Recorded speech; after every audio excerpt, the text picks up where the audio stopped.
আজকে আমি এমন একটি খাবার বানাতে বসেছি যেটা আমাদের অঞ্চলের লোকজন না দেখেছে না খেয়েছে। আমি বানাতে বসেছি উত্তরবঙ্গের সবচেয়ে জনপ্রিয় খাবার শীতল। বগুড়া থাকার সুবাদে দু একবার আমার নেইবার সাপোর্ট থেকে আমি এটা খেয়েছিলাম এবং তখন থেকেই সেই স্বাদটা আমার মুখে লেগে আছে। শীতল তৈরির মূল উপকরণ হলো 3 ধরনের শুটকি আর মানকচুর ডাটা। সেগুলোই কিনতে এখন বাজারে যাচ্ছি। Let's go.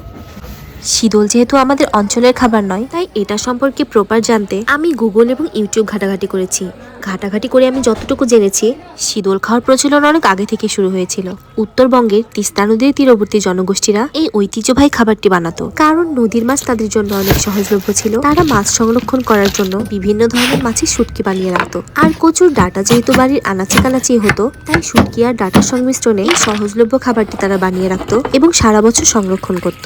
যুগের বিবর্তনে নদীর মাছও এখন আর সহজলভ্য নেই, আর আধুনিকতার ছোঁয়ায় এই কচুও এখন আর বাড়ির আনাচে কানাচে পাওয়া যায় না। তাই বলাই বাহুল্য যে এই ঐতিহ্যবাহী খাবারটি আর আগের মতো সহজলভ্য নেই। আধুনিকতার ছোঁয়া আর সহজলভ্যতা কমে যাওয়ার ফলে এই ঐতিহ্যবাহী শীতল বর্তমানে হারিয়ে যেতে বসেছে।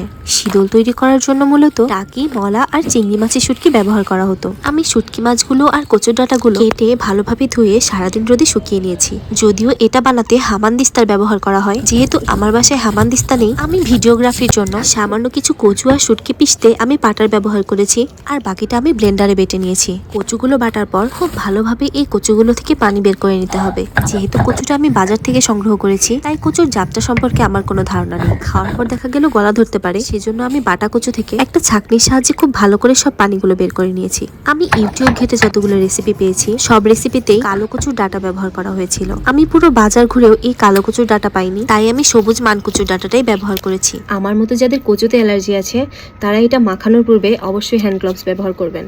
কচু কাটতে যাওয়ার সময়ে আমার অনেক বড় একটা ভুল হয়ে গিয়েছিল। আমি খালি হাতেই কচু কাটতে বসে গিয়েছিলাম এবং খালি হাতে কচু ধরার জন্য আজ 2 দিন ধরে সাফার করছি। তাই আমার মনে হয় শীতল বানানোর পুরো প্রসেসে অবশ্যই হ্যান্ড গ্লাভস ব্যবহার করতে হবে। এই শীতল বানানোর ভিতরে বেশ কিছু মশলা ব্যবহার করা হয়। আমি যে কটা রেসিপি দেখেছি, তারা প্রত্যেকেই শীতল বানাতে কাঁচামরিচ, আদা, রসুন ব্যবহার করেছে। আর বাকি 2-3টা রেসিপিতে দেখেছি তারা জিরা সহ বেশ কিছু গরম মশলা ব্যবহার করেছে। তাই সবার রেসিপি থেকে ইন্সপায়ার্ড হয়ে আমি আমার মতো করে এই মশলাটা ব্যবহার করেছি।